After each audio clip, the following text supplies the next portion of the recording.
자, 16과 권위자에게 가져야 할 네 가지 태도 말씀을 보겠습니다. 베드로전서 3장 1절부터 6절까지 있는데요. 먼저 1절과 2절, 1절과 2절 우리 다 같이 한번 읽어볼까요? 1절, 2절입니다. 시작. 아내들아 이와 같이 자기 남편에게 순종하라. 이는 혹 말씀을 순종하지 않는 자라 또 말로 말미암지 않고 그 안에 행실로 말미암아 구원을 받게 하려 함이니 너희의 두려워하며 정결한 행실을 범이라. 우리 5절부터 6절까지도 한번 읽어볼까요? 5절부터 6절 시작.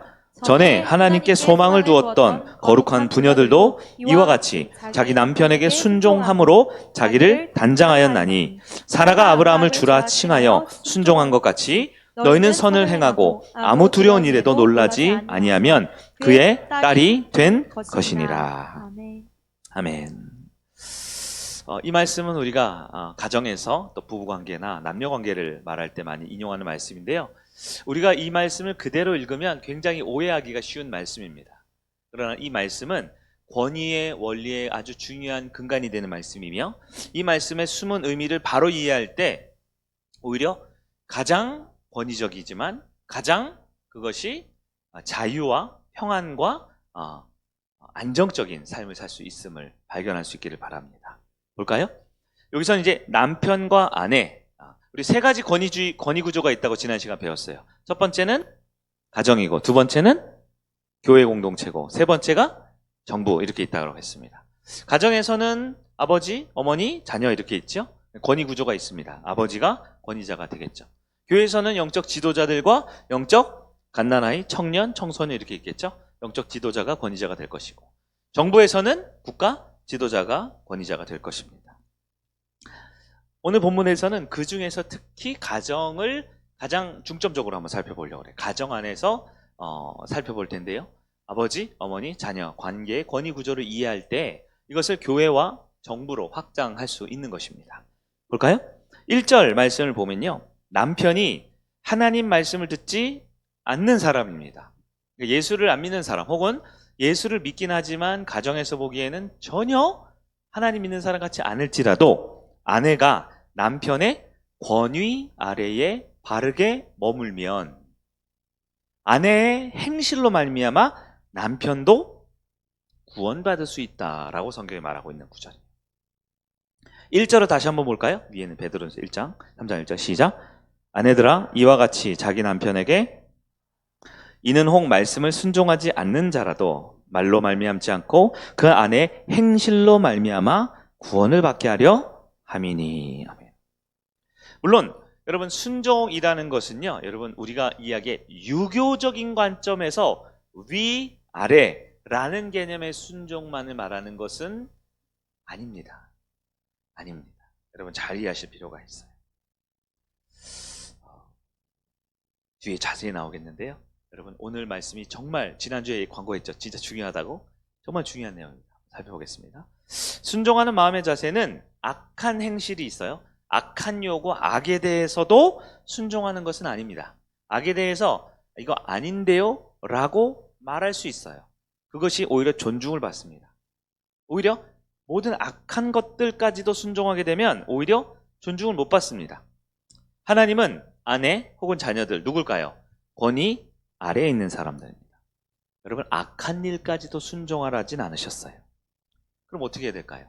요거는 차근히 배울 겁니다. 뒤에 분명히 나올 테니까 일단은 내용 그대로를 한번 좀 잘 받아들여 보시면 좋겠어요. 자, 가정의 예를 구체적으로 들어보겠습니다. 자, 아버지와 어머니가 있죠?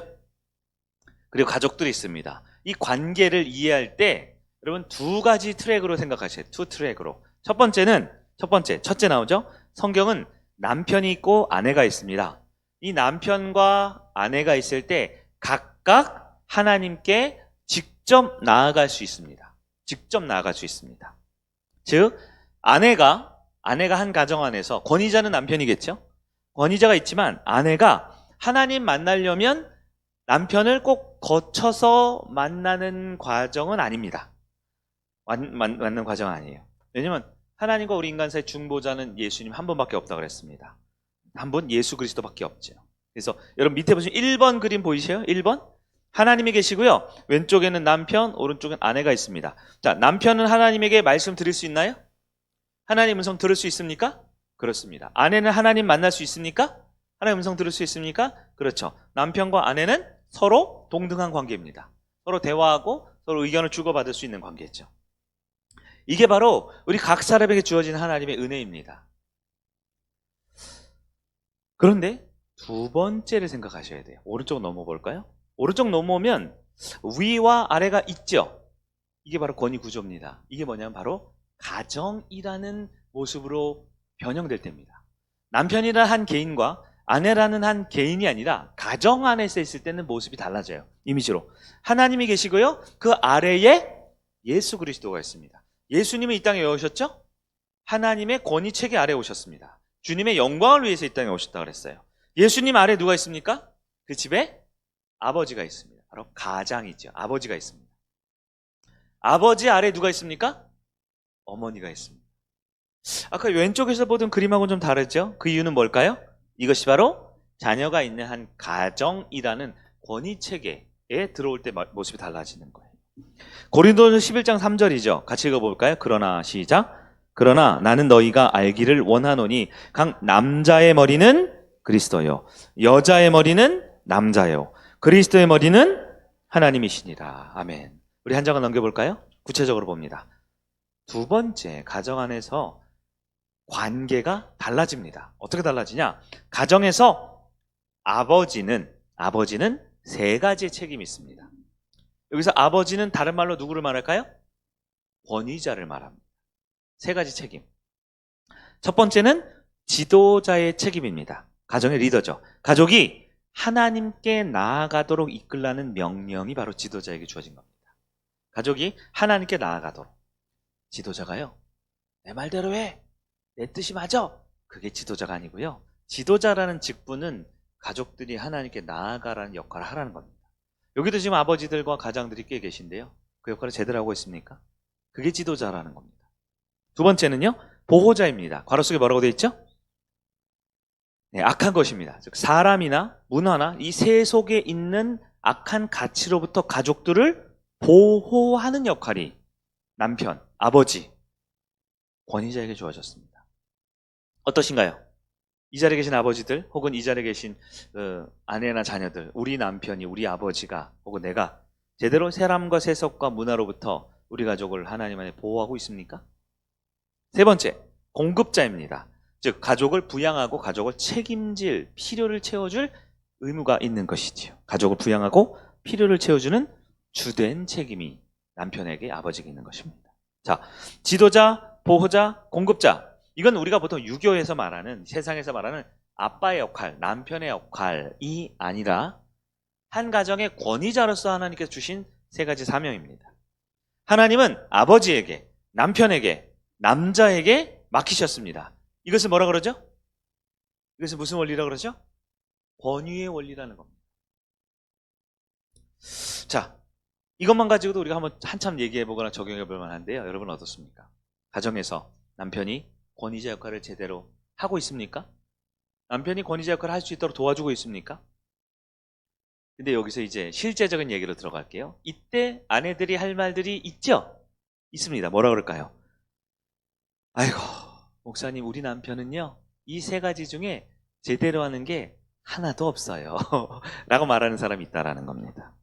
자, 남편이 가정의 지도자, 하나님께 나아가도록 인도하지 못합니다. 남편이 사랑과 문화와 세속 가치로부터 가족을 지켜내지를 못합니다. 남편이 가족을 부양하고 필요를 채워주는 일에 소홀히 하거나 무능력합니다. 이렇게 말을 하는 사람들이 있을까요, 없을까요? 엄청 많아요. 엄청 많아요. 네, 경상도 말로 억수로 많아요. 전라도 말로 겁나게 많아요. 그러나 여러분, 이제 중요한 원리가 여러분 이해하셔야 됩니다. 그러면 하나님 뭐라고 할까요? 하나님은 사람에게 바른 권위의 원리와 가정과 질서를 세우기 위해서 언제나 권위 아래에 있는 사람에게 먼저 말씀하신다는 사실입니다. 권위자가 아니라 권위 아래에 있는 사람에게 말씀하십니다. 에베소서 6장 보면 아비들아, 자녀들아 이런 얘기 나오죠. 근데 여러분 누구에게 먼저 얘기하는 줄 아세요? 아비들에게 먼저 얘기할까요? 자녀들에게 먼저 얘기할까요? 네, 성경을 잘 보십시오. 먼저 자녀에게 순종하라고 말씀합니다. 그리고 아비에게 자녀를 노엽게 하지 말라라고 말해요. 누구에게 먼저 말해요? 권위 아래에 있는 사람입니다. 자, 에베소서 5장에 보면 남편과 아내가 나옵니다. 누구에게 먼저 얘기할까요? 네, 먼저 아내에게 남편을 공경하라라고 말합니다. 그리고 남편에게 좋은 아내의 남편이 되라라고 권면하죠. 베드로전서 3장 전체를 보면요, 남편보다 누구에게 먼저? 아내에게 먼저 말합니다. 사장보다 누구에게 먼저? 직원에게 먼저 말합니다. 정부 지도자보다 누구에게 먼저? 시민들에게 먼저 말씀합니다. 자, 여기까지 왔는데 아직도 이해가 잘 안 될 수 있어요. 정리를 하겠습니다. 자, 하나님은 권위자가 있고요, 권위 아래에 있는 사람들이 있는데요, 누구에게 먼저 말씀하신다고요? 권위 아래에 있는 사람. 근데 왜 그럴까요? 그게 더 중요해요. 여러분, 실제적으로 두 사람이 있습니다. A는 실제 능력 있는 사람이에요. 바꿀 수 있는 사람이에요. B는 좀 능력이 부족한 사람이 있습니다. 그럼 여러분은 A에게 말합니까? B에게 말합니까?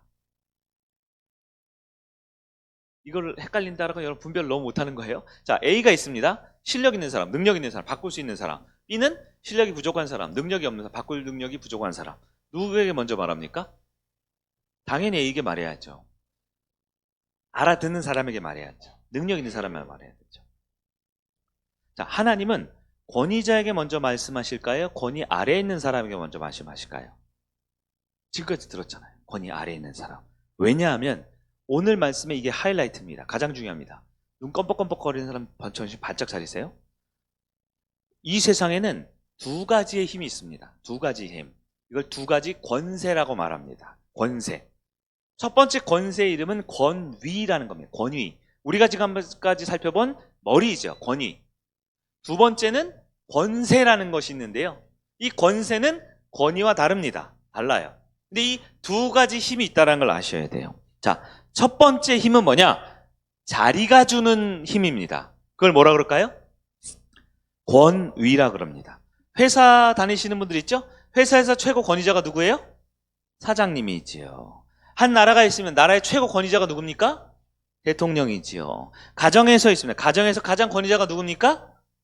여기선 대답을 잘 못하시는데 가장이 권위자입니다. 자, 자리가 주는 힘이 있습니다. 자리가 주는 권위자가 있어요. 두 번째 힘이 있습니다. 두 번째 힘. 오늘 말씀의 핵심이에요. 실제로 권위 어디 있다고요? 아래에 있지만 실제적인 영향력을 가진 사람이 있습니다. 실제적인 영향력을 가진 사람. 이것을 뭐라 부르냐? 이걸 바로 권세라 그럽니다. 여러분, 대표적인 게 우리 성일교회 들어와서 세가족 교육할 때 7주 동안 받는 교육이 있습니다. 뭐죠? 자녀의 권위를 누려라죠? 그럴 리가요. 권위는 누구에게 있습니까? 하나님께 있죠. 자녀의 권세를 누려라 할 때 뭘까요? 그게 권위 아래에 있지만 실제적인 힘과 영향력을 가질 수 있는 사람이라는 뜻입니다. 이 자리에는 대부분은 둘 중에 하나의 힘을 받았습니다. 하나는 권위의 힘, 자리가 주는 힘을 받았을 수 있어요. 가정에서는 아버지일 테고, 목장에서는 목자일 테고, 또 회사에서는 대표자이겠죠. 그 사람들을 권위자라고 합니다. 두 번째는 권세입니다. 권세자. 권세자는 가정에서는 아버지가 아닌 아내 혹은 자녀일 수 있습니다. 그리고 회사에서는 대표가 아닌 직원일 수 있습니다. 교회에서도 목자가 아닌 목원들일 수 있어요. 그러면 여러분, 이 표현 나와 있잖아요. 실제로 여러분, 권위가 더 큰 힘일까요? 권세가 더 큰 힘일까요? 네? 힘이라는 관점으로, 능력, 힘이라는 관점. 권위가 더 큰 힘입니까? 권세가 더 큰 힘입니까? 하나님께서는 정하지 않으셨습니다. 때로는 권위가 가장 큰 힘을 발휘할 때가 있습니다. 그러나 권세, 즉 권위 아래에 있는 사람이 실제적으로는 더 큰 힘을 발휘할 때가 사실 굉장히 많습니다. 근데 우리의 눈은 너무나 세속적이고 어두워서 그냥 자리만 탐하죠. 자리만. 그러나 그 자리, 즉 권위가 주는 힘도 분명히 우리는 알아야 됩니다. 권위가 주는 힘. 그러나 권위 아래에 있는 힘이 어마어마하게 중요하면서 강력하다는 것 또한 아셔야 합니다. 그 역할이 다른 거죠. 아빠가 좋아요? 엄마가 좋아요? 똑같은 겁니다. 같은 개념이에요. 아빠는 아빠의 역할과 지위와 자녀에게 해당하는 영향력이 있죠? 엄마는 엄마의 역할과 지위가 해당하는 영향력이 있죠? 누가 더 높아요? 만약 권위적 관점으로 볼 때는 아빠가 높다라고 말해줄 수 있어야 됩니다. 그러나 누가 영향력이 더 커요? 마땅히 엄마가 더 크다고 말할 수 있어야 됩니다. 모든 가정마다 다르겠지만. 그러나 우리는 1차적으로 생각합니다. 권위자가 권세도 갖고 있다고 착각해요. 그러니까 실력도 없고 능력도 없고 인격도 안 되는데 권위를 가졌다라고 갑질을 하는 거죠. 그런 사람이 제일 어리석습니다. 그리고 하나님은 가만히 두지 않습니다. 실력도 능력도 권세도 없는 권위자들을 하나님은 기뻐하지 않습니다. 그러나 하나님은 분명히 권위자를 세우고 그 아래에 권세자들을 두셨어요. 그리고 이 권세자들은요, 실제 더 큰 힘을 발휘하고 있다는 것입니다. 그래서 하나님은 권위자에게 먼저 말씀하지 않고 권위 아래에 있는 사람들에게 먼저 얘기하는 경우가 많아요. 자, 남편을 봅시다. 거기 박스에 있죠? 남편은 가정에서 권위자입니다. 그렇죠? 그럼 아내는요? 두 번째 권세, 즉 권세, 영향력을 미칠 수 있는 사람이 아내입니다. 여러분 생각해 보세요. 가정에서 누가 리더입니까? 아버지입니다. 남편과 아내가 있습니다. 누가 리더입니까? 남편입니다. 왜냐하면 그 자리는 하나님 주신 권위자거든요. 그러나 실제로 해보십시오. 남편은 누구를 위해 존재합니까? 아내와 자녀를 위해 존재합니다. 남편은 결정을 하고 그 일을 추진을 하고 대표자로 서 있지만 남편의 존재 목적은 자녀와 가족과 가정을 위해서 존재하는 겁니다. 그러니까 실제 누가 더 큰 힘을 가지고 있어요? 자녀가 더 큰 힘을 가지고 있는 거예요. 가장 어리석은 아버지들은 자녀에게 영향력이 있음에도 불구하고 권위까지도 주는 어리석은 아버지들은 가장 미련한 사람입니다. 집안의 결정권을 자녀에게 줘요. 뭐 먹고 싶어? 어디 가고 싶어? 네가 원하는 건 뭐야? 정말 어리석은 하나님의 질서를 모르는 거죠. 아버지는 권위자입니다. 그런 실제 영향력은 자녀들에게 더 있고 아내들에게 더 있죠. 왜? 그들을 위에 보십시오. 지도자, 하나님께로 인도하는 명령을 받았고, 보호자, 악한 것으로부터 지키도록 명령을 받았고, 공급자, 필요한 걸 채워주도록 명령을 받았으니까. 여러분 이쯤 되면 이해가 되십니까? 권위와 권세를 구분할 줄 알아야 됩니다. 권위와 권세가 때로는 힘이 이렇게 왔다 갔다 할 때가 있어요. 권위자가 힘도 더 강할 때가 있고요. 권세, 즉 권위 아래에 있는 사람이지만 더 영향력과 힘을 발휘할 때가 있다라는 겁니다. 그래서 로마 14장에 아무나 리더가 되지 말라라고 말하죠. 함부로 리더가 되지 말라고 말하죠. 근데 여러분 정치인들 보십시오. 경제인들 보십시오. 사장님 되고 싶죠? 회장님 되고 싶죠? 정치 높은 데 오르고 싶죠? 그 권위의 원리를 알면 안 되고 싶어요, 정상입니다. 왜요? 권위자는 권세자들, 아래에 있는 사람들을 위해 존재하거든요. 정부를 볼까요? 정부의 대표는 누굽니까? 대통령이라고 해봅시다. 그리고 권위 아래에 있는 사람은 누굽니까? 시민들이겠죠. 누가 힘이 더 셉니까? 사람들은 대통령을 우러러보지만 대통령은 시민들을 위해 존재합니다. 시민들이 훨씬 더 영향력이 큰 거예요. 교회로 와볼까요? 교회의 권위자는 목사겠죠. 여러분 목사가 권위자가 맞습니까? 권위자가 맞습니다. 하나님이 정한 법으로. 그러나 실제 목사는 왜 이 높은 데 와서 설교를 혼자 합니까? 성도들을 위해서입니다. 가장 작고 가장 못나고 가장 부족하고 가장 아는 것 없는 그 한 영혼을 위해 말씀을 준비하고 말씀 그들을 섬기는 겁니다. 목사가 힘이 셉니까? 성도가 힘이 셉니까? 말해 무엇합니까? 부모도 마찬가지입니다. 부모가 권위자고 자녀가 권위 아래에 있는 권세, 영향력을 가지고 있습니다. 부모는 누구를 위해 존재한다고요? 자녀를 위해서지. 그러나 이 권위와 권세를 잘 이해 못하면 정말 어리석은 부모, 자녀를 머리 위에 올려놓고 사는 가장 미련한 부모의 삶을 사는 게 이 시대의 부모들이에요. 너무나 많은 부모들이 권위와 권세를 이해하지 못하기 때문에 권위를 맡겨줬음에도 불구하고 권위는 내팽개치고 우리 아들, 딸을 머리 위에 이고 살아요. 금이야 옥이야. 그러니까 이제 뭐 뚱뚱하고 얼굴 파마한 그 머리 긴 여자분이 뭐 검사 많이 하고 있는데 그 뻔합니다. 그거 당연한 얘기, 성경에 다 있는 얘기예요. 권위를 가져야죠. 권위를. 그 권위 아래에 있는 자녀들과 아내들은 아니죠. 아내와 그 가정을 잘 돌보기 위해서 남편과 아버지는 권위를 가져야 합니다. 권위주의가 아니고요. 내가 아빠니까 내 말대로 다 따라! 하는 이제 군대식 그런 권위주의가 아니고요. 권위를 가져야죠. 하나님이 권위를 세우셨는데. 자, 권위 아래에 있는 사람, 맨 아래 단입니다. 권위자에게 선한 영향력을 줄 수 있습니까? 반드시 줘야 합니다. 그게 하나님의 질서입니다. 하나님은 왕을 세우고 제사장을 세우고 선지자를 세웠습니다. 왜요? 백성들을 섬기라고요. 그들을 섬길 수 있도록 하나님께서 그들에게 권위를 주셨습니다. 그러나 그 권위는 반드시 권위 아래에 있는 사람들, 가족들, 우리 성도들, 우리 백성 시민들을 위해서 사용해야 하는 것이지요. 여러분 여담이지만 여러분 권위자 하겠습니까? 그냥 권위 아래에 권세자 하겠습니까? 일단 권세자로서 내가 해야 할 영향력을 잘 키우는 방법을 배우셔야 합니다. 그래야만 권위자가 될 때 바른 권위를 지킬 수가 있는 것이지. 권위는 하나님이 주신 겁니다. 그래서 그 가정에 아버지를 세웠고 교회에 영적 지도자를 세웠고 나라의 국가 지도자를 세웠습니다. 권세는요, 실제로 권위자들을 지도자와 보호자가 공급자가 될 수 있도록 영향력을 주는 위치에 있게 하는 것입니다. 그 아래에 있는 사람들. 자, 그럼 오늘 말씀에 본론으로 들어갑니다. 그러면 권위자들에게 권세자들이 중요하다고 그랬죠? 권세자들. 권세자가 그러면 권위자들에게 어떻게 영향력을 줄 수 있을까요? 이게 아주 중요한 성경의 원리입니다. 자, 우리 가정을 보십시다. 어머니 아버지가 있어요. 근데 자녀들 꼼짝 못해요. 말은 엄마 아빠 아버지가 권위자인데 실제로 권세자들, 자녀들이 너무 자기 주장이 너무 세요.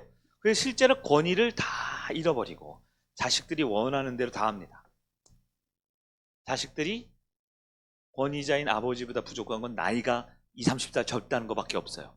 모든 결정, 모든 주도권이 자식들에 다 있습니다.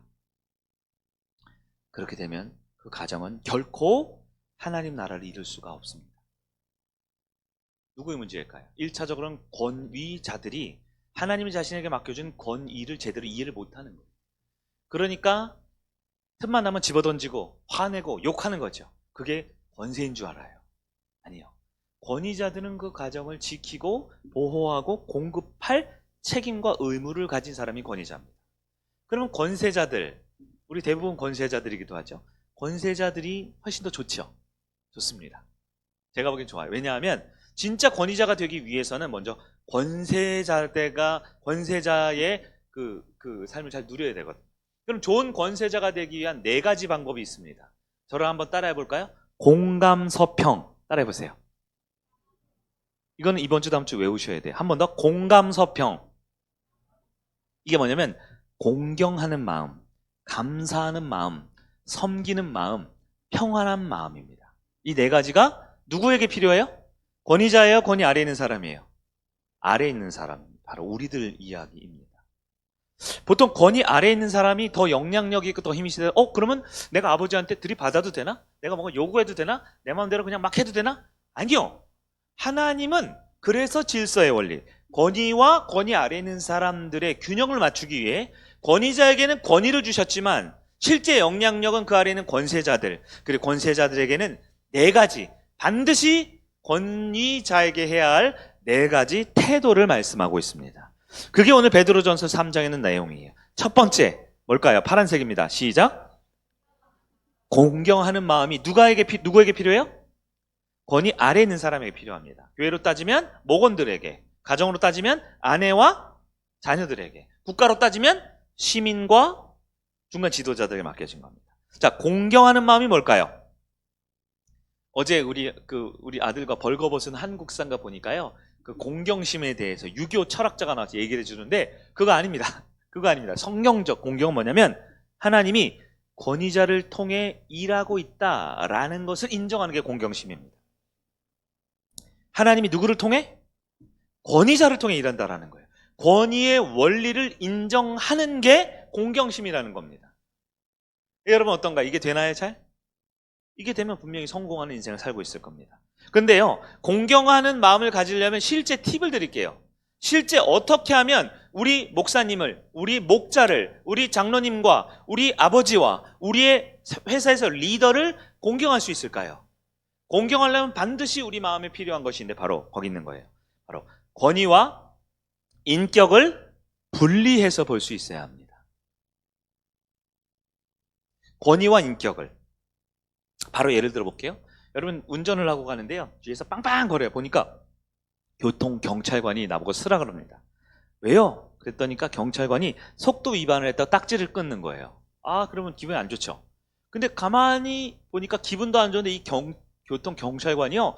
굉장히 비인격적이에요. 막 욕을 하고 막 태도도 안 좋고 막 나를 막 윽박지르면서 막 소리 지릅니다. 나는 그냥 그냥 속도 조금 넘었을 뿐인데 나를 너무 함부로 대하는 거예요. 그럼 여러분 보통 어떻게 합니까? 기분이 더 안 좋아지죠. 그래서 여러분 그분이 준 딱지가 있어요. 범칙금 내라고 5만 원짜리 줬는데 그분이 본 앞에 이렇게 딱지를 탁 찢어요. 기분 나빠. 내가 속도 위반했지. 내가 당신 아들이야? 뭐 당신 뭐 손자야? 왠데 이 새끼 저 새끼 하고 화를 냅니다. 그럼 어떻게 될까요? 바로 공무집행 방해로 그 자리 현행에서 잡혀갑니다. 자, 여기서 교통경찰관이 굉장히 기분 나쁘게 했어요. 그래요, 여러분. 그가 만약에 내 속도 위반을 딱지를 끊으면 우리는 그것에 순종하여 범칙금 내야 할까요? 안 내야 할까요? 근데 우리는 보통 그러지 못한 이유가 있어요. 뭐냐면 그의 인격과 그가 교통경찰관으로 국가에서 지정한 권위를 묶어서 생각하기 때문에 그렇습니다. 네 말이 맞아. 근데 기분은 나쁘네. 이거죠. 뭐예요? 이게 바로 우리가 보통 갖는 생각인데요. 그 사람에게 주어진 권위와 그 사람의 인격을 묶어서 생각하게 되면 성격 나쁜 경찰관은 싫은 거예요. 결혼관계 예를 들어볼까요? 남편이 있습니다. 근데 남편이요. 능력이 부족해요. 성품도 안 좋아요. 결혼하기 전에는 이런 인간인지 몰랐는데 알고 보니까 형편없어요. 그럼 어떻게 합니까? 남편을 무시하면 되죠. 남편 머리 꼭대기에 올라가면 되죠.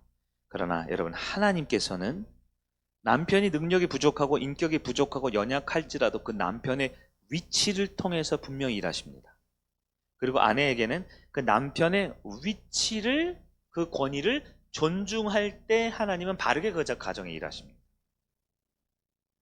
바울 사도 얘기를 들어볼게요. 바울 사도가 예루살렘 공에 억울하게 잡혀서 신문 받다가 어떤 사람이 딱 들어와요. 그 사람 뭐 당시 뭐 유니폼을 입은 게 아니니까 누군지 모르죠. 그 사람이 말합니다. 저 버릇없는 사도 바울 뺨을 쳐라 이렇게 명령해요. 그래서 옆에 있는 사람이 군인들이 사도 바울의 뺨을 칩니다. 이게 뭐냐면 유대법이에요. 공개적으로 모욕을 주면서 고통을 주는 것이죠. 이럴 때 바울이 뭐라 그랬냐면 욕을 합니다. 그 때린 사람한테 이 회칠한 무덤아, 이 위선자야, 네가 하나님의 법을 무시하고 나를 함부로 때리느냐 이렇게 막 공개적으로 화를 냅니다. 근데 그럴 때 그 옆에 있던 사람이 얘기해 주는 거예요. 이보시오 바울, 저 사람은 대제사장이에요. 이렇게 말을 합니다. 여러분 예수님과 바울 당시 대제사장 아시죠? 괜찮은 사람이에요? 별로인 사람이에요? 별로죠. 네, 별로잖아요. 예수님을 죽였잖아요. 그 사람들이. 별로죠. 그러나 바울이 어떻게 하는 줄 아십니까? 여기 본문이 나옵니다. 사도행전 23장 5절 같이 읽어볼까요? 시작.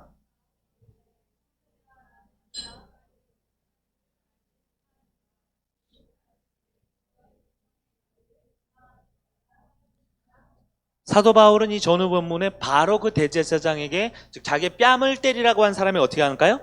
사과를 합니다. 그러면서 말하죠. 나는 그가 대제사장인지를 몰랐다고 말합니다. 뭘까요? 바울은 대제사장의 인격을 본 것이 아니라 하나님께서 그에게 주신 권위를 보고 말을 하는 것입니다. 구약에도 그리고 오늘 본문에도 하나님은 이 땅의 지도자들 즉 여러분에게 해당되는 권위자를 비방해서는 안 된다고 말씀하십니다. 왜요? 어떤 이유에서든 지도자가 위선자라 할지라도 지도자가 부족할지라도 지도자를 비방하는 것은 하나님이 정한 성경의 법을 무시하는 것이기 때문입니다. 하나만 더 예를 들게요. 에스더의 예입니다. 에스더의 남편 누군지 아시죠? 이름이 뭐예요? 아하수에로 왕입니다. 아하수에로 바벨론의 황제였죠. 아하수에로 왕은요 역사적인 사료에 근거하면 엄청나게 무자비한 사람이었어요. 폭군 중에 폭군이었습니다.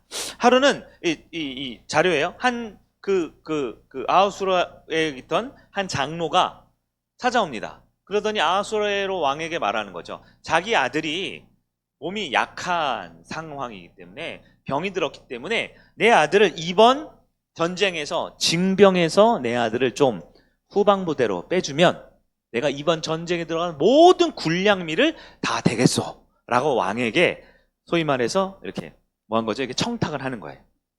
왜 그럴싸하죠? 그 아들 한 명 뒤로 후방부대를 빼주고 모든 군량미를 다 내겠다. 근데 이 아하수에로 왕은 굉장히 자존심이 세고 폭군이 어떻게 했을까요? 씩 웃으면서 모든 대신들 다 불렀어요. 그리고 그 아들을 산채로 반을 갈랐습니다. 반을 피투성이. 그리고 모든 신하들을 그 가운데로 지나가게 했대요. 이게 역사적 사료에 있어요. 자기 생각과 주관이 얼마나 강하고 이 군법을 얼마나 강하게 한 생각입니까? 자기 기준대로 하지 않으면 그 유력한 장로 뭐예요? 한 전쟁의 군량미를 다 댈 수 있을 만큼 부자잖아요. 그의 아들까지도 그 자리에서 반으로 잘라 죽이는 사람인 거예요. 누구의 남편이요? 에스더입니다. 에스더가 남편의 인격을 생각해 보십시오. 남편의 성격을 생각해 보십시오. 말이 통해요?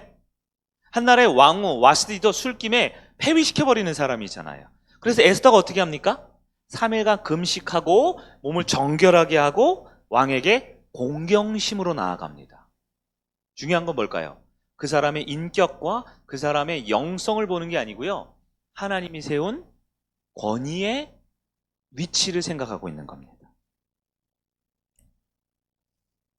이 재밌는 얘기인데 주무시는 분이 잠 깼어요. 제가 하나만 더 얘기 드릴게요. 마리아 있습니다. 마리아가 잉태했죠. 아기를 가졌죠. 누구로? 성령으로 잉태했죠. 그러면 여러분 성령으로 잉태해 보셨어요? 하나님이 직접 와서 얘기한 거죠. 근데 헤롯 왕이 아이들을 죽이려고 하잖아요. 그때 하나님께서 요셉에게 말했어요? 마리아에게 말했어요?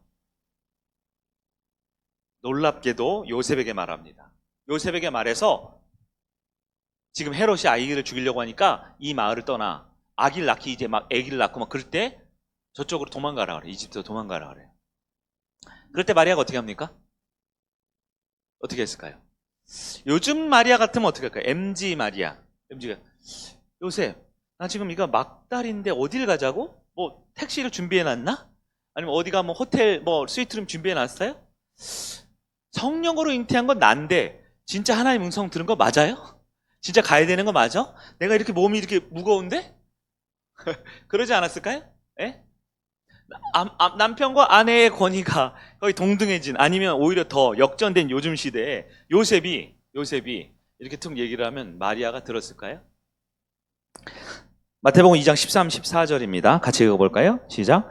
그들이 떠난 후에 주의 사자가 요셉에게 현몽하여 이르되 헤롯이 아기를 찾아 죽이려 하니 일어나 아기와 그의 어머니를 데리고 애굽으로 피하여 내가 내게 이르기까지 거기 있으라 하시니 요셉이 일어나서 밤에 아기와 그 어머니를 데리고 애굽으로 떠나가. 전 이 말씀 다음에 생각했어요. 아기를 낳자마자 엄마들은 뭐 산후조리원에서 요즘에는 뭐 한참 있잖아요. 한 달씩도 있고 2주씩은 있죠. 2주씩 VIP 특실에 몇백만 원씩 내고 그렇죠. 외부인과 접촉 금지하면서. 근데 그 밤에 일어났대. 그날 마리아가. 왜 그랬을까요? 이게 바로 하나님께서 권위자를 통해 일하는 방법입니다. 애굽으로 갔는데요. 애굽에서 헤롯 왕과 그 모든 세력들이 이제 다 끝났어요. 이제 아기를 안 죽여요. 그리고 다시 고향 땅으로 돌아올 때 하나님 누구에게 말씀하실까요? 2장 19절에서 21절입니다. 시작. 헤롯이 죽은 후에 주의 사자가 애굽에서 요셉에게 현몽하여 이르되 일어나 아기와 그의 어머니를 데리고 이스라엘 땅으로 가라. 아기의 목숨을 찾던 자들이 죽었느니라 하시니 요셉이 일어나 아기와 그의 어머니를 데리고 이스라엘 땅으로 들어가니라. 아멘. 이집트에서도 하나님은 누구에게 말씀하셔요? 요셉에게. 이때 마리아. 왜 또? 이제 애 키워가지고 이제 산후조리 마치고 이제 애 좀 걸을만 뭐 또 옮기자고요? 진짜 들은 거 맞아요? 하나님의 음성 들은 거 맞아요? 하지 않겠어요? 네. 여러분 권위자의 인격과 그의 능력과 그의 성품과 그에게 맡겨진 권위를 분리시켜야 됩니다. 하나님은 권위자를 통해서 일한다라는 거예요. 예수님도 어려운 상황을 많이 겪으셨습니다. 예수님은 고난을 통해 순종하심을 배웠지요. 네. 그래서 여러분 권위 아래에 있는 사람이 권위자에게 제대로 영향력을 미치는 방법, 제대로 권위자에게 실제적으로 그 가정이든 교회이든 국가이든 바르게 인도할 수 있는 방법 첫 번째가 뭐라고요? 공경하는 마음입니다. 이 공경심은 권위 아래에 있는 사람의 의무입니다. 의무입니다. 여러분 공경하셔야 돼요. 근데 공경이 잘 안 되는 이유가 뭐라고요? 인격과 권위를 분리를 못 시켜서 그런 거예요. 그러니까 우리 아버지 말씀을 듣긴 들어야 되는 건 알긴 알겠는 것 같기는 하겠는데 우리 아버지? 아휴 실력도 없고 능력도 없고 해주는 것도 없고 믿음도 없고 아휴 뭐 별론데? 라고 그의 인격과 그의 능력과 그의 삶과 그에게 맡겨진 권위를 그냥 섞어버린 거예요. 그러면 공경함이 안 나오죠. 분리하셔야 됩니다. 하나님이 세운 권위자를 인정하셔야 돼요. 자, 두 번째. 권세, 즉 권위 아래에 있는 사람이 권위자에게 바르게 영향력을 미칠 수 있는 방법 뭘까요? 읽어봅니다. 두 번째 시작. 감사하는 마음입니다. 여러분 감사는요 우리가 권위자와의 관계에서 가장 중요한 태도입니다. 가장 중요한 태도입니다.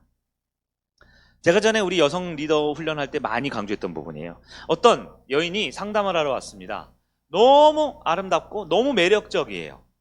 기혼한 여성인데요. 너무 예쁘고 옷도 너무 화려하게 입고 너무 매너가 넘쳐요. 근데 이렇게 상담을 왔는데 여인의 내용이 그겁니다. 남편이 자기를 버리고 떠났다는 거예요. 남편이 버리고 떠났다라는 겁니다. 왜 그럴까? 봤는데 이 상담자가 딱 보자마자 물어봅니다. 근데 여성분 왜 이렇게 표정이 슬프세요?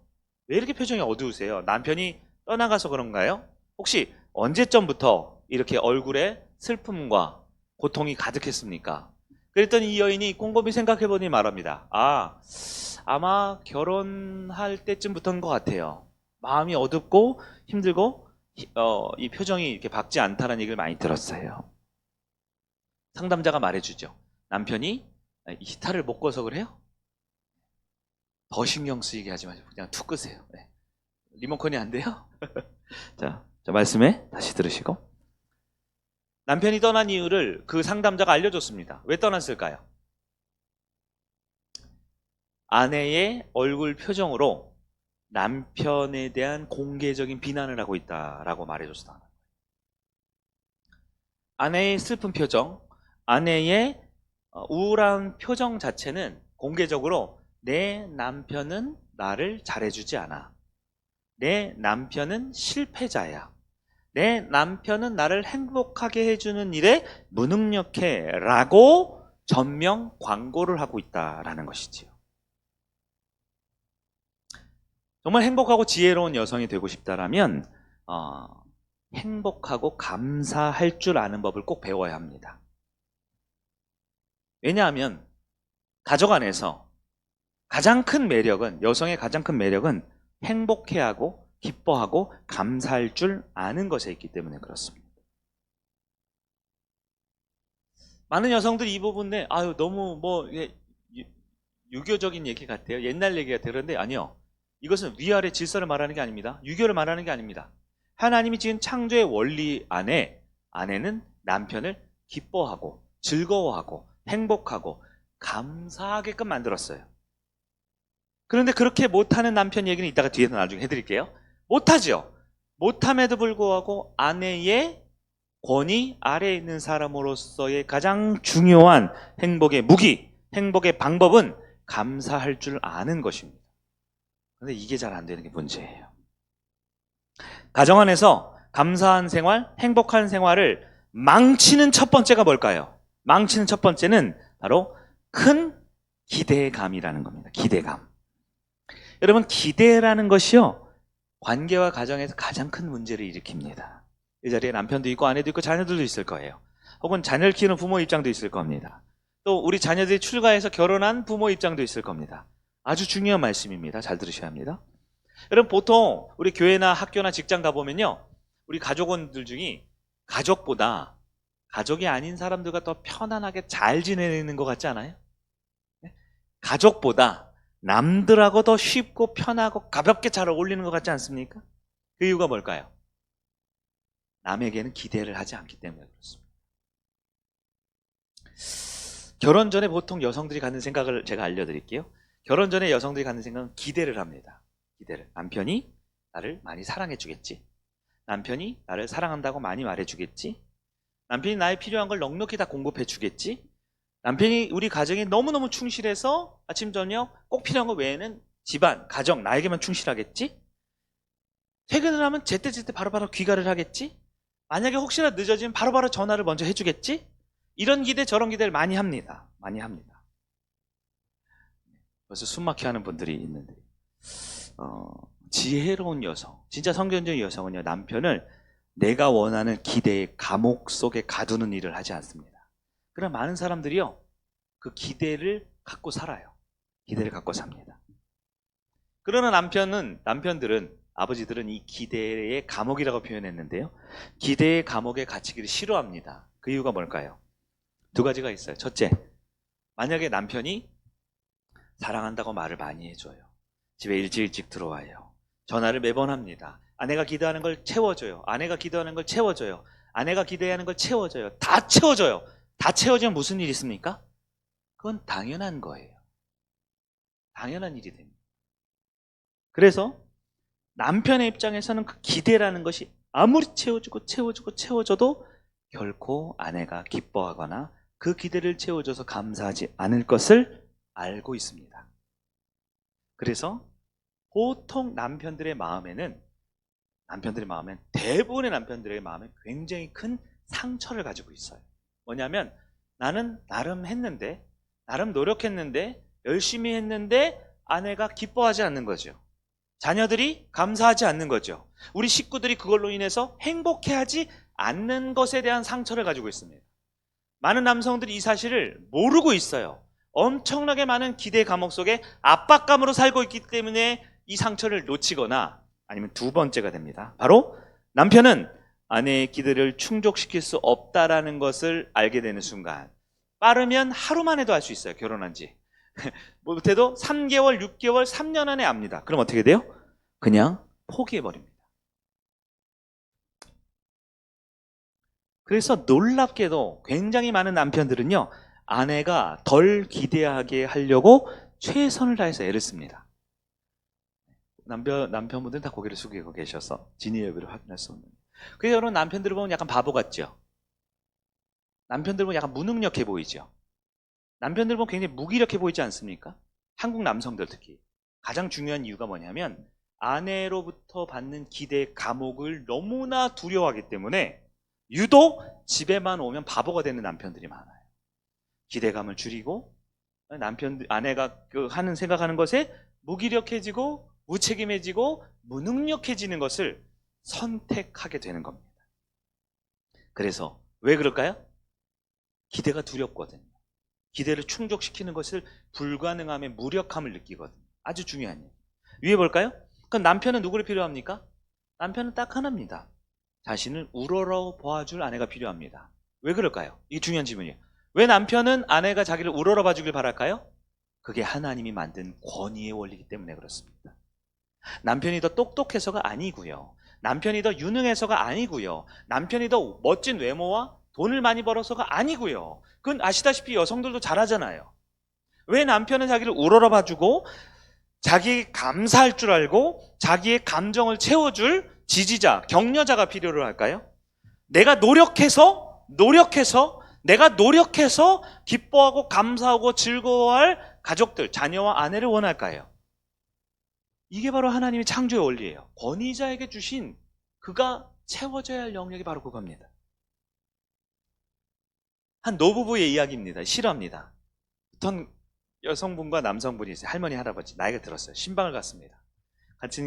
가니까 이게 노부부가 있어요. 할아버지는 이게 의자, 약간 흔들의자 같은 거 이렇게 앉아서 멍하게 앉아 있고요. 할머니, 아유, 우리 목사님 왔네요. 막 얘기를 하는데요. 앉아서 뭐 과일도 깎아놓고 얘기를 하잖아요. 얘기를 시작하다 한 1, 2분 지나면 무슨 얘기 나옵니까? 남편 흉을 보기 시작합니다. 아, 우리 남편이요. 이것도 잘못했고 저것도 잘못했고 10년째 바뀌지도 않고 저것저것 막 얘기를 합니다. 온갖, 그냥, 아유. 그리고 마지막으로 이제, 목사님 식사하셔야죠. 제가 밥 차려올게요. 일어나면서 꼭 하는 말. 아유, 저 인간도 예수 믿고 구원 받아야 되는데, 아유. 이렇게 하고 가요. 남편이 뭐 하고 있는 줄 아세요? 가만히 있어요. 흔들의자에 앉아서 가만히. 그리고 아내가 주방에 들어가면 할아버지가 갑자기 눈을 번쩍 뜹니다. 그리고 목사님한테 쓱 와서 얘기하죠. 목사님, 사실 제가 구원받은 참 그리스도인입니다. 근데 아내한테는 얘기하지 마세요. 아내한테 얘기하지 마세요. 싫어요, 싫어. 왜 그럴까요? 아내가 내가 그리스도인이 된 줄 알면 또 얼마나 많은 기대를 하고 또 얼마나 많은 요구를 할까 두려워서 자기는 예수 믿는 그리스도인인데 아내한테 비밀로 하고 있다라는 거예요. 실제 있었던 일입니다. 여러분 어떻습니까? 우리 가족 중에 목사님일 수도 있고요. 우리 가족 중에 남편일 수도 있고요. 우리나라의 국가 지도자일 수도 있습니다. 우리 직장의 리더일 수도 있습니다.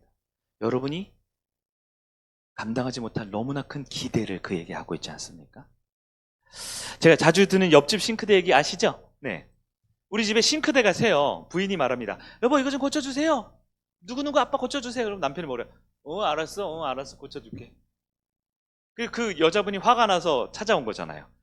아니 우리 남편은 싱크대가 고장나 물이 줄줄줄 새고 있어 냄새가 나는데 안 고쳐줘요. 얼마나 됐습니까? 벌써 2달이 넘었어요. 2달이. 이거 고치면 고칠 텐데. 근데 놀라운 게 뭔지 아세요? 옆집에 싱크대가 고장났다는 소리가 들으면 제일 먼저 뛰어가는 사람이 누구예요? 우리 남편이라는 거예요. 남편이 그래서 바로 그날 30분 만에 고쳐온다는 거예요. 그래서 아내가 우리 남편이 왜 그러죠? 제정신이 아닌가요? 네. 그런 남편의 입장을 들어볼까요? 남편이 왜 그럴까요? 네. 남자는 누군가 내가 그를 위해 헌신하고 봉사할 때 고마워할 줄 아는 사람을 기가 막히게 알고 있습니다. 그 권위의 원리상 남편에게 주어진 것은 능력이 아니라 하나님께 주신 권위이기 때문에 옆집 싱크대는 얼마든지 고쳐주죠. 왜요? 고맙다고 하거든요. 그래서 최고예요. 정말 멋지세요. 이런 걸 하거든요. 근데 우리 집은요. 그걸 고쳐놓으면요. 뭐라 그래요? 이제야 고치네 이제야. 이렇게 말을 한다는 거죠. 지난달에 고쳤어야지. 에? 그리고 지난번에 이것도 했었는데 그것도 늦게 고쳤었지. 또 더 많은 기대를 쏟아내거든요. 저희 집 얘기를 하는 건 아니고요. 대부분의 사람들이 그런 겁니다. 지혜로운 여성들은 알고 있습니다. 남편에게 감사하는 것이 얼마나 이 가정을 바르게 세우는 권위의 원리에 맞는 것인지요. 지혜로운 성도들은 알고 있습니다. 우리 목자에게 감사할 줄 아는 것이 우리 목장을 위해 그가 기도하게 하고 그가 우리 목장을 위해서 최선을 다해서 목양을 하게 하는 즉 권세자의 강력한 무기라는 것을 알고 있습니다. 아내에게, 자녀에게, 목원들에게, 시민들에게, 직원들에게 가장 필요한 게 뭡니까? 권위자에게 감사할 줄 아는 거예요. 그러면 그 기대는 누구에게 해야 됩니까? 기대감이 있잖아요. 맞죠? 오른쪽 페이지에 와보세요. 우리가 기대할 것 유일한 곳이 있습니다. 어딜까요? 시편 62편 5절 시작. 나의 영혼아 잠잠히 하나님만 바라라. 여기서 바라라는 기대하다, 갈망하다, 소망하다는 뜻입니다. 나의 영혼은 누구를 갈망해야 되고 기대해야 됩니까? 오직 하나님을 바라봐요. 왜냐하면 무릇 나의 소망이 다른 말로 응답이 다른 말로 진정한 자유와 평안이 오직 하나님께로부터만 나오기 때문에 그렇습니다. 핵심입니다. 모든 기대는 오직 하나님께만 드려야 합니다. 기대를 하나님께 드렸는데 채워주시면 어떻게 해요? 또 감사하세요. 많은 분들이 하나님께 기대하고 응답을 주셨는데 감사를 안 하죠. 우리 하나님도 권위자십니다. 그러나 하나님은 그 권위를 마땅히 행할 수 있는 능력자이기도 합니다. 하나님께 감사하십시오. 그러면 하나님 더 큰 감사를 주십니다. 만약에 내가 하나님께 기대는 그 일이 이루어지지 않으면요? 그래도 감사하십시오. 왜냐하면 언제나 내 권위자에 감사할 수 있는 태도가 진짜 성도의 모습이기 때문입니다. 현실적인 적용을 한번 들어볼게요. 우리 결혼을 갓 한 분들이 있으면 혹은 이제 신혼인 분들이 있으면 생각해보십시오. 남편이 이제 퇴근을 합니다. 6시 직장 때 끝나요. 그럼 집에 오면 몇 시간 될까요? 한국 사람 1시간이면 다 오죠? 7시에 퇴근할 거라고 기대합니다. 저녁 식사를 해요. 된장찌개, 두부 송송 파탕 넣어서 끓여놓습니다. 7시 퇴근할 걸 생각해요. 근데 7시인데 남편이 안 와요. 7시 반이 됐는데 안 와요. 8시가 됐는데 안 와요. 9시가 됐는데 안 옵니다. 화가 나 전화하죠. 전화니까 이제 집 앞이야. 9시 15분에 들어왔어요. 아내가 화가 납니까 안 납니까? 화가 나죠. 거기 부글부글 끓습니다. 음식은 다 식어 있어요. 그럴 때 꼭 참다가 한마디 하죠. 왜 이렇게 늦었어? 근데 왜 이렇게 늦었어? 라고 말하면 당연한 한마디. 이 시대의 인권과 남녀 평등과 이 그 권익이 중요한 시대에 당연한 말 같지만 망치는 겁니다. 늦게 들어온 건 남편이 가장 잘 알고 있어요. 어떤 일로 늦었을까요? 그 이유는 다 알 수 없지만 분명한 이유가 있어서 늦었습니다. 자, 적용해 봐야 됩니다. 남편에게 뭘 할 줄 알아야 된다고요? 감사할 줄 알아야 돼요. 기대는 누구에게 해야 됩니까? 하나님에게. 왜 7시에 안 오고 8시에 안 오고 9시에 안 오고 화가 나죠? 자기 배가 고픈 건데요. 자기가 7시 밥 못 먹고 9시 반에 먹어야 되잖아요. 남편 배. 남편 배가 고픈 거지 내 배가 고픈 건 아니잖아요. 그게 바로 기대 때문에 생기는 겁니다. 기대 때문에. 여러분 남편이 들어오는 시간 7시인데요. 7시에 안 들어왔어요. 8시에 안 들어왔어요. 9시에 안 들어왔어요. 전화를 해보니까 이제 문 앞이래요. 들어왔습니다. 어떻게 해야 될까요? 어떻게 될까요? 잘 안 나오죠. 기뻐해야 된다니까요. 감사해야 된다니까요. 왜요? 들어왔잖아요. 안 들어올 수도 있다 이렇게 생각하셔야 된다니까요. 들어온 것이 기쁨이고 들어온 것이 감사죠. 네. 그러면요. 그때 9시, 7시에 들어올 줄 알았던 남편이 9시 15분에 들어오잖아요. 잘 아시죠? 누가 가장 잘 알고 있는 줄 아세요? 남편이 가장 잘 알아요.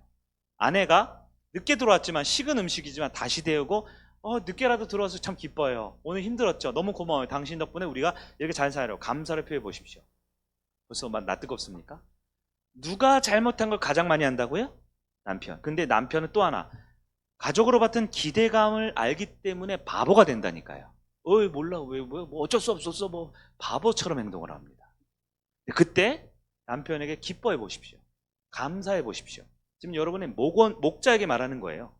여러분의 국가 지도자나 여러분의 회사 리더에게 말하는 겁니다. 감사해 보십시오. 기뻐해 보십시오. 그 남편이 그 목자가 그 지도자들이 알까요 모를까요? 바로 알아차립니다. 그 사람이 나한테 왜 저러지? 그러면서 그 순간 자신을 돌아봅니다. 왜요?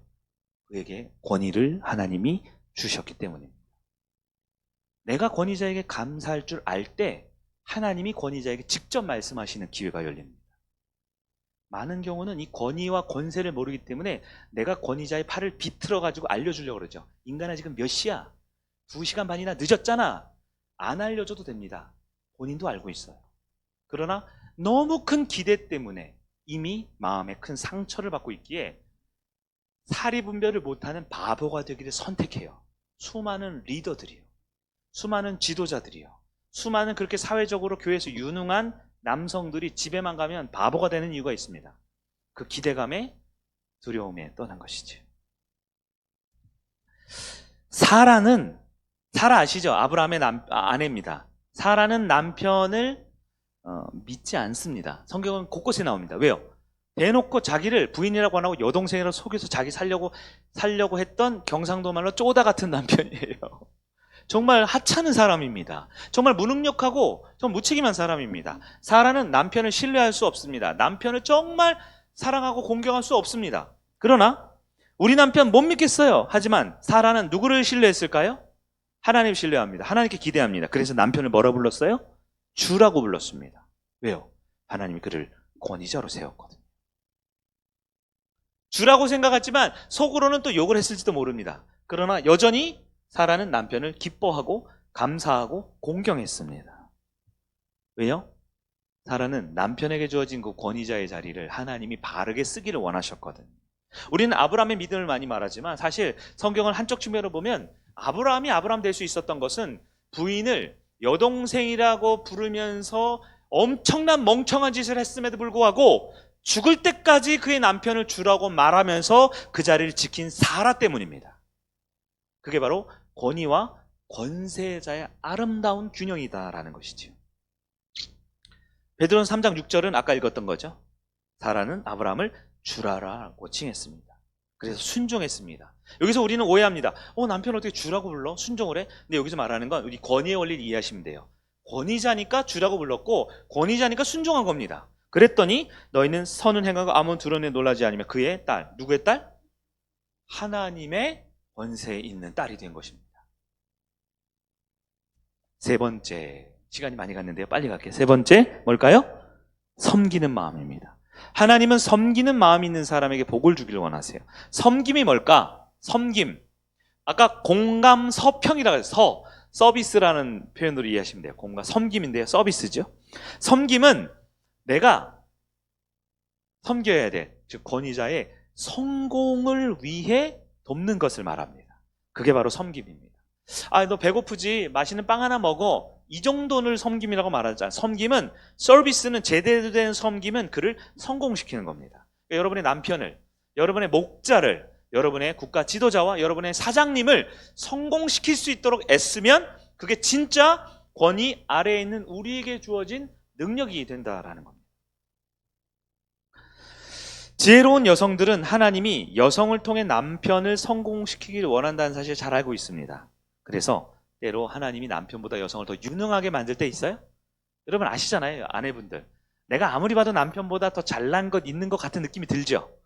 그 이유는 여러분이 권위자를 세우기 위한 게 아니라 여러분에게 허락한 그 능력으로 여러분의 목자를, 여러분의 남편을, 여러분의 권위자를 성공시키라고 돕는 겁니다.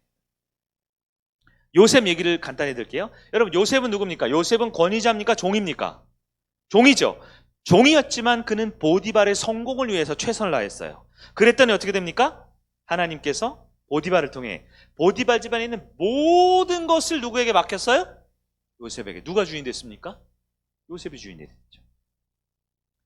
헌신적으로 다른 사람을 성공시키면 더 큰 책임과 자유를 얻을 수 있습니다. 요셉은 종이지만 가장 자유로워요. 아니, 일반 평민들보다, 백성들보다 더 자유로워요. 왜요? 그 나라에서 가장 부자고 가장 능력 있고 힘센 집안의 모든 것을 다스릴 수 있거든요. 진짜 자유로운 거죠. 한 장 넘겨보겠습니다. 섬기는 마음을 가지면 권위 아래에 있는 사람이 이제 하나님 언제나 그에게 복을 주신다라는 겁니다. 이때 여러분 중요한 겁니다. 복종에 대해서 살펴볼게요. 복종은 우리가 보통 생각할 때 복종을 지배당하는 거라고 생각하지요. 그렇지 않습니다. 복종은 이 권위의 원리를 깊이 이해하면 이해할수록 이게 정말 달콤한 겁니다. 복종이라는 건 너무나 귀한 거예요. 왜냐하면 복종이라는 것은 누구 아래에 지배당하는 거, 억눌리는 게 아닙니다. 복종이라는 것은 자신을 잃어버리고 내 자아도 아무것도 무조건 시키는 대로만 할게요. 이게 복종이 아닙니다. 복종의 원래 의미는 하나님이 주신 권위의 보호 아래 자유를 누리는 게 복종입니다. 학생이 가장 자유로우려면 어떻게 돼요? 선생님 내준 공부의 숙제를 스스로 최선을 다해서 순조롭게 잘 풀어내면 다음번 문제가 나올 때 쉽게 풀 수 있죠. 학생이 가장 자유로운 것은 권위 아래 순종해서 공부를 열심히 하는 겁니다. 근데 많은 학생들이 어떻게 해요? 억지로 이 권위의 원리를 이해 못해. 억지로 하니까 매번 공부하는 게 힘들고 매번 시험 보는 게 힘들고 매번 시험 보면 또 틀렸으니까 또 힘들고 힘들어지는 거죠. 그러나 공부 잘하는 학생 보십시오. 공부 잘하는 게 뭐예요? 더 복종하는 거예요. 더 순종하는 거예요. 권위에 최선을 다해서 성공하기 위해 애쓰는 겁니다. 여러분, 한편 불순종하면요, 복종하지 않으면요, 엄청난 고통과 착취를 당하게 됩니다. 이게 권위의 원리예요. 여러분, 순종과 복종의 의미를 잘 아셔야 돼요. 교회 안에서도 마찬가지입니다. 목회자를 통해 혹은 목자를 통해 영적 지도를 통해서 어떤 하나님의 말씀이나 교회의 원리가 나올 때 그것에 순종하는 분들 특징을 보십시오. 우리가 보기엔 바보 같아요. 뭐 저런 것까지 다 순종해, 뭐 저런 것까지 다 충성해, 저런 것까지 다 복종해. 그들이 가장 복을 많이 받아요, 항상. 그래 보십시오. 죄송하지만 그런 분들 보통 이 자리에 없어요. 매일 늦게 옵니다. 매일 지각합니다. 매일 들락날락합니다. 연락도 안 돼요. 순종 안 합니다. 복종 안 합니다. 그들이 교회 안에서 보십시오. 가장 하나님의 복에서 멀어져 있어요. 가장 힘들어요. 가장 고통스러워요. 가장 괴로워요. 왜 그럴까요? 복종인 순종은 하나님 은혜 안에 자유를 누리는 것입니다. 네 번째, 평온의 마음까지 갈게요. 자, 사람들은 히스테리아와 걱정과 두려움에 쉽게 무너져 살아가게 되지요. 그러나 평온한 마음을 가져야 합니다. 자, 권세자, 권위 아래에 있는 사람 네 가지 가져야 될 첫 번째가 공경하는 마음, 즉 권위와 인격을 분리해야 되죠. 두 번째가 감사하는 마음. 감사는 치트키예요. 행복의 치트키입니다. 그냥 감사할 수 없을 때 감사하는 게 감사거든요. 감사할 수 있을 때 감사는 누구나 다 하죠. 배고플 때 빵 주면 누구나 감사한다고 할 수 있잖아요. 그러나 감사할 수 없는 상황에도 감사하고 기뻐하고 행복해 보십시오. 권위자가 바르게 일하기 시작합니다. 세 번째가 뭐예요? 섬김입니다. 리더를 성공시키는 거예요. 성공시키려고 하면요, 나에게 진정한 자유가 주어져요. 마지막 네 번째는 평온입니다. 평온한 마음이 핵심이에요. 평온한 마음은 뭐냐면 누가 등장해야 될까요? 하나님이. 하나님이 진짜 주인이라는 걸 알 때 평온할 수 있습니다. 요셉은 보디발 밑에 있는 사람입니다. 보디발 눈치를 보겠죠. 시키는 걸 해야겠죠. 근데 보디발은 성경 계속 보십시오. 평온합니다. 왜 평온할까요? 그는 보디발과 그의 가족들이 보지 못하는 한 분을 볼 수 있기 때문에 그래요. 요셉이 누굴 볼까요? 하나님을 볼 수 있었습니다. 하나님께서 결국 선을 이루실 거야. 우리 리더가, 우리 목사님이, 우리의 남편이, 우리의 아버지가, 우리의 사장님이, 우리의 대표가 비록 엉망진창이랄지라도 하나님께서 나의 이런 권위구조 가운데 나를 있게 하신 하나님은 결국 선을 이루실 거야 라는 믿음을 갖는 게 바로 확신이고 평온입니다. 이런 사람들은 문제가 생겨도 당황하지 않고 흔들리지 않습니다. 왜요? 나의 권위자를 보는 게 아니라 권위자의 진정한 리더인 하나님을 보기 때문에 그렇습니다. 자, 그러면 하나님이 우리에게 주신 뭐를 명확히 알아야 할까요? 책임을 명확히 알아야 합니다. 책임. 한 장이 더 남았는데 시간이 거의 다 갔네요. 네. 자, 책임이 뭘까요? 책임. 책임은 나에게 맡겨진 바가 책임입니다. 여러분, 저를 보십시오. 목회자에게 맡겨진 책임이 있을까요? 있습니다. 이 자리에 목자님들 계시죠? 목자에게 맡겨진 책임이 있을까요? 있습니다. 같을까요? 다릅니다. 목원에게 맡겨진 책임이 있을까요? 목자 아닌 분들도 있죠? 있죠? 목사와 목자와 목원의 책임이 같을까요? 다릅니다. 그런데 염려가 뭐라 그랬어요? 염려는 나에게 맡겨지지 않은 책임을 걱정하는 게 염려입니다. 그러니까 목회자가 염려해야 될 것은, 목회자가 책임져야 될 건 제가 책임지면 돼요. 목자님들과 리더님들이 책임져야 될 건 책임지시면 돼요. 성도님들이 책임져야 될 건 책임지면 됩니다. 문제는 뭐예요? 그 책임을 넘나드는 게 문제예요. 나에게 맡겨지지 않았는데 그 책임을 넘나드는 겁니다. 근데 평안할 수 있으려면 어떻게 됩니까?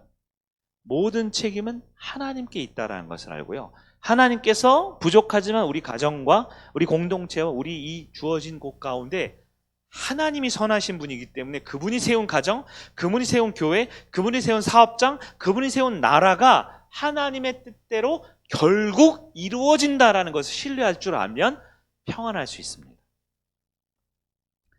남편에게 특정 책임을 주셨습니다. 아내에게 책임을 주셨습니다. 문제는 뭐예요? 아내가 남편이 못 믿어오니까 남편의 책임을 가져가려고 하면 평안하지가 않습니다. 무슨 얘기인지 아시겠어요? 자, 빌라도의 아내입니다. 빌라도의 아내는 꿈을 꿨어요. 그랬더니 예수님이 억울하게 고통당하고 죽어가는 걸 꿈으로 보았습니다. 빌라도의 아내가 어떻게 했습니까? 남편이 머리끄댕이를 잡았어요? 아니에요? 갑자기 그 남편의 부하들을 불러다가 야 이거 큰일 났어 이러다 우리 망해 저 예수 풀어줘 이렇게 했습니까? 아닙니다. 비록 불의한 사람 빌라도와 그의 아내였지만 빌라도의 아내는 빌라도에 가서 호소합니다. 내가 꿈에 봤는데요 이러면 안 좋을 것 같아요. 당신이 이러지 않았으면 좋겠어요 라고 호소합니다. 여러분, 지혜로운 여성은 최선을 다해서 무엇을 할까요? 남편에게 조언을 하고 호소합니다. 지혜로운 목원, 지혜로운 직원, 지혜로운 권위 아래에 있는 사람은 동등합니다. 호소합니다. 조언합니다. 그러나 많은 사람들이 어떻게 해요? 호소하거나 조언하지 않죠. 어떻게 해요? 참다가 판을 엎으려고 합니다. 문제가 되는 거죠. 오른쪽 볼까요? 만약에 우리의 리더, 목사님이나 목자나 남편이나 지도자나 회사 사장님이 이 모든 호소를 거부하면 어떻게 될까요? 이것도 여러분 꼭 별표에 두고 아셔야 돼요. 하나님은 성공보다는 그의 실패를 통해 더 많은 일을 하기를 원하시고 있다는 것을 신뢰해야 합니다. 그래서 제가 옆에 써놨잖아요. 때로는 뭐라고요? 망하는 게 사는 겁니다. 망해야 사는 사람이 있어요. 여러분 실패 원하는 남자는 없죠? 남편, 우리 가장을 말합니다. 남편들은 아내와 자녀들의 말을 귀담아 들어야 합니다. 목회자는 성도들의 말을 귀담아 들어야 합니다. 특히 사업 문제나 중요한 결정을 할 땐 그렇죠. 왜냐하면 하나님은 경고 신호를 먼저 권위 아래에 있는 사람한테 줄 때가 있어요. 경고 신호. 남편에게 직접 경고 신호를 주지 않을 때가 많아요. 정확하게 말하면 주었는데 남편과 목회자와 목자와 우리의 리더들이 하나님의 경고를 어떻게 해요? 무시하는 거죠. 그럴 때 권위 아래에 있는 사람은 이 강한 메시지에 굉장히 민감합니다. 리더라는 사람은요, 수많은 사람들의 말을 듣기 때문에 이 듣는 귀가 약해질 수 있어요. 귀를 닫아버리는 경우가 있어요. 근데 여러분 어때요? 아내들은 어때요? 목원들 어때요? 굉장히 많이 듣고 많이 말하고 이렇게 많이 하죠. 예, 얘기를 많이 하죠. 그래서 남편이 아니라 아내에게, 목자가 아니라 목원에게, 리더가 아니라 멤버에게 먼저 말 때가 있어요. 바로 권위자에게 영향을 줄 수 있는 아래에 있는 권세를 사용하는 겁니다. 여러분 무엇을 해야 된다고요? 권위 아래 있는 사람 무엇을 해야 된다고요? 바르게 호소를 해야 합니다. 호소. 그에게 부탁하고 권면하고 요청해야 됩니다. 근데 그렇게 경고와 호소를 했는데도 남편이 말을 듣고 잘못된 결정을 할 때가 고개를 끄덕이시죠. 네, 있죠? 그럴 때 어떻게 해요? 아내에게 황금 같은 기회가 찾아옵니다. 뭐라고 말해야 됩니까? 거봐요. 내가 말했잖아요. 그러면 망하는 겁니다. 가장 좋은 기회를 날려버리는 거예요. 보통 이렇게 많이 권위 아래에 있는 사람들이 말하죠. 목자가 이렇게 했는데 목원들이 이렇게 합시다 했는데 아니야 내 말 믿고 이렇게 와 했는데 안 될 때가 있죠. 네, 우리 저기 호수에 가자 했는데 문 닫을 때 있잖아요. 그럼 어떻게 목원들이 거봐요 내가 그랬잖아요. 아니라고 했잖아요. 그러면 우리의 권위자가 하나님 앞에 말씀 들을 기회를 놓치는 겁니다. 우리 남편이, 우리 목사님이, 우리 목자가, 우리 리더들이 하나님께로부터 책망을 받고 바르게 권위를 발휘할 수 있는 기회를 발로 뻥 차버리는 거예요. 리더들은 자기가 실패한 것을 알까요? 모를까요? 압니다. 여러분이 굳이 말해주지 않아도 알고 있습니다. 특히 리더들에게 이 실패와 패배의 고통은 굉장히 커요. 왜? 나름 열심히 했거든요. 나름 7시에 들어오려고 애를 쓴 거예요. 근데 못 들어온 거죠. 못 들어온 거예요. 그럴 때 보통 리더들, 권위자들은 민감해집니다. 뭐에 민감해질까요? 대통령 보세요. 이번에도 뭐 여당, 야당, 뭐 대표자 바뀌고 그러잖아요. 누구에게 민감해요? 여론에 민감하죠. 권위 아래 있는 사람이 민감해요. 굉장히 민감해요. 그리고 그들의 부정적인 말 한마디에 어떻게 해요? 하나님의 음성을 들을 기회를 놓치고 오히려 그를 내가 가진 권위로 찍어 누르려고 하는 거예요. 망하는 겁니다. 이 권위의 원리를 우리가 성경에서 이해를 못하는 거예요. 오히려 남편은 아내에게 화살을 돌립니다. 목자는, 리더는 성도들에게 화살을 돌리는 거죠. 여러분, 성령께서 남편의 실패를 통해 말씀하시려는 것을 놓치게 됩니다. 넘어가서 아내들이 남편의 어려움, 실제 있는 이야기는 상담에 굉장히 많이 나와요. 남편의 어려움과 실패 앞에 저지른 최악의 선택이 있습니다. 남편이 실패합니다. 그럼 어떻게 아내들이 자신의 손으로 문제를 해결하려고 합니다. 직접 나서는 거죠. 그렇게 하면 가정의 권위 체계를 무너뜨리는 겁니다. 네. 순간적으로는 아내가 더 유능할 수 있어요.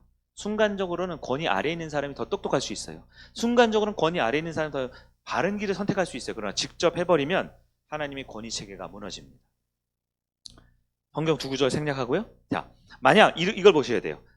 이 가정 안에서 볼게요. 아내가 남편이 무능력하고 무책임하고 잘 못해요. 근데 그것을 참다가 아내가 직접 해결하면 남편과 어떤 과정을 하려는 걸까요? 동등한 권위자가 되려는 겁니다. 동등한 권위자. 그러면 동등한 권위자가 되려면 남편과 보통 갈등이 있어요, 없어요? 생기죠. 목원들이 목자가 부족하다고 해서 이건 이렇게 하는 거 어때? 저건 저렇게 하는 게 아니라 자기 주장을 하기 시작합니다. 목원 말이 맞아요, 보통. 맞아요. 근데 목원이 입장을 내는 순간 어떻게 돼요? 동등한 권위가 되려고 하는 순간 뭐가 생길까요? 갈등은 무조건 생깁니다. 무조건 생겨요. 멀리 보지 마세요. 여러분 가정이 다 그렇고 목장이 다 그렇고 교회와 회사가 다 그렇습니다. 그런데 이때 가장 큰 피해를 누가 봅니까? 권위자와 그 아래에 있는 권세자, 그 아래에 있는 사람들이 피해를 봅니다. 자녀들을 보십시오. 자녀들에게는 권위자가 누굽니까? 아버지였어요. 새로운 새 가족에게 권위자는 누굽니까? 목자였어요. 회사에서 권위자 누굽니까? 대표였겠죠.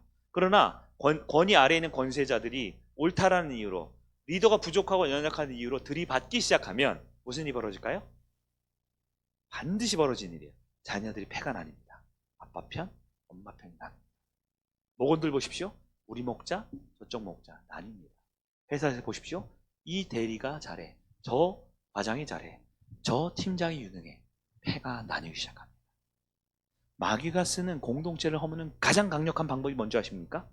똑똑한 권위 아래에 있는 권세자들의 반역을 통해서 마귀는 역사합니다. 가정이 깨지는 가장 큰 이유가 뭡니까? 많이 있어요. 그러나 무능력한 가장과 그 무능력함을 참지 못하고 자기 손으로 일으키려는 아내, 그리고 그 사이에 어쩔 수 없이 편이 나눠지게 되는 희생당하는 아이들의 불편한 모습이 가정을 깨는 겁니다. 교회를 깨는 겁니다. 회사를 깨고 공동체를 깨는 겁니다. 방법은 뭘까요? 하나님은 권위자에게 가장 큰 능력과 가장 훌륭한 인격과 가장 완벽한 삶을 허락하지 않았습니다. 그러면 그것은 바른 가정과 교회 공동체가 아니죠. 하나님께서는 권위 아래에 있는 사람에게 더 많은 지혜와 더 많은 영향력을 주십니다. 왜냐하면 그것이 이 땅의 진짜 주인인 하나님을 섬기고 살아가는 방법이기 때문에 그렇습니다. 뒤에 있는 내용은 좀 생략하도록 하겠습니다. 자, 정리해 볼게요. 가정이 있습니다. 교회 공동체가 있습니다. 여러분의 삶의 현장에 있습니다. 하나님께서는 두 가지 힘을 주셨어요. 첫째는 권위자를 세우셨습니다. 왜 세우셨을까요? 능력이 많고 인격이 훌륭하고 믿음이 좋아서가 아닙니다. 하나님께서는 질서의 하나님, 권위 체계를 세우심으로써 가정과 신앙과 이 세상에서 삶에 균형 있는 삶을 살기를 원하시거든요. 마치 우리나라 3권이 분립되어 있는 것처럼 이런 균형 있는 삶을 통해 우리가 하나님의 백성이고 하나님의 자녀라는 것을 잃지 않게 해주기 위함입니다. 가정이 너무 훌륭하다? 안 됩니다. 교회만 너무 좋다? 전혀 옳지 않습니다. 내 직장이 너무너무 중요하다? 균형이 깨진 겁니다. 가정의 공동체와 교회의 공동체와 우리 직장과 이 세상의 공동체, 이 세 가지 균형 가운데 하나님께서는 나를 건강한 자유로운 삶을 살게 하기 위해 우리에게 권위를 주셨고, 권위자를 주셨고, 나에게 권위자 혹은 권위 아래는 권세자 역할을 맡게 하셨습니다. 여러분, 바른 권위자가 되기 바랍니다. 하나님이 주신 권위를 바르게 사용하여서 나에게 맡겨진 사람들을 지도하고 그들을 사랑으로 품어주고 그들의 필요를 채워줄 수 있는 권위자가 되셔야 합니다. 또한 두 번째, 우리에게 권세자가 있습니다. 권세자이기 때문에 우리 권위자에게 바른 태도를 보여야 합니다. 네 가지가 있어요. 첫 번째는 공경하는 마음, 두 번째는 감사하는 마음, 세 번째는 섬기는 마음, 네 번째는 평안의 마음입니다. 이 네 가지 중에 하나라도 온전하지 못하면 분명 권위자와 갈등이 생기고 있을 거예요. 여러분, 이 네 가지를 기억하셔야 합니다. 시간이 되면 제가 좀 더 예를 많이 들겠는데 거의 이제 우리 시간이 다, 기도할 시간이 거의 다 된 것 같아요. 여러분, 이 네 가지를 꼭 기억하면서 말씀 가지고 좀 기도를 해봤으면 좋겠습니다. 우리 찬양은 조금 생략하고요. 우리 함께 기도할 수 있는 시간을 가졌으면 좋겠는데요. 우리 16과 한번 다시 한번 볼까요? 첫 번째, 우리 권위자에게 허락하신 말씀을 기억하십시오. 권위자에게. 나에게 지도자로서, 보호자로서, 공급자로서 맡겨준 권위의 원리를 잘 활용하셔야 합니다. 또한 내가 권위 아래의 권세자라면 리더를 공경하는 마음, 감사하는 마음, 섬기는 마음, 무엇보다 평안의 마음을 가지시기 바랍니다. 오늘 내용을 잘 메모하시고 기록하시면서 이번 한 주 동안 계속 묵상을 하셨으면 좋겠어요. 자, 이 시간 우리 한 10분 정도 기도했으면 좋겠네요. 10분 정도 여러분 기도 제목 가지고 기도하실 텐데요. 특별히 다른 많은 기도 제목이 있지만 이 말씀 너무 중요한 말씀이에요. 이것이 우리 가정을 살리고 교회 공동체를 살리고 우리가 속한 여러 공동체를 살릴 수 있는 방법입니다.